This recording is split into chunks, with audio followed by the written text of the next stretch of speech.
சிஎஸ்கேயோட ஆக்ஷனை பொறுத்தவரையும் எனக்கு என்னமோ இந்த ஆக்ஷன் இன்னும் கொஞ்சம் இன்ட்ரெஸ்டிங்காக கொண்டு போயிருக்கலாமோ அப்படின்னு தோணுச்சு.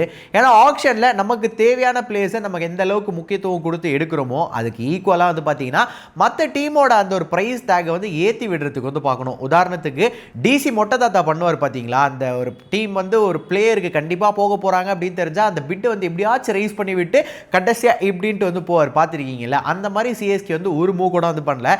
பட் சிஎஸ்கே நல்லா வச்சு செஞ்சது வந்து எஸ்ஆர்ஹெச். ஏன்னா உங்களுக்கு நல்லா தெரிஞ்சிச்சு எம்எஸ் தோனியோட பேக்கப்பாக தான் கார்த்திக் சர்மாவை எடுக்க பார்க்குறாங்க. அண்ட் அதே மாதிரி பிரசாந்த் வீரை வந்து ஜடேஜோட ரீப்ளேஸ்மெண்ட்டாக எடுக்க போகிறாங்க அப்படின்றது க்ளீனாக வந்து எஸ்ஆர்ஹெச்சுக்கு தெரிஞ்சிச்சு. ஸோ அவங்க இந்த அளவுக்கு வந்து டெஸ்பரேட்டாக இருக்காங்கன்னு தெரிஞ்சோடனே எஸ்ஆர்ஹெச் நல்லா அந்த பிட்டை வந்து ரைஸ் பண்ணிவிட்டு அதுக்கப்புறம் அப்படின்னு பண்ணிட்டு போனாங்க. பட் ஸ்டில் எனக்கு என்னமோ சிஎஸ்கே வந்து மற்ற டீம்ஸோட அந்த ஒரு ரேட்டை வந்து இன்க்ரீஸ் பண்ணி விட்டுருக்கணுமோ அப்படின்னு தோணுச்சு.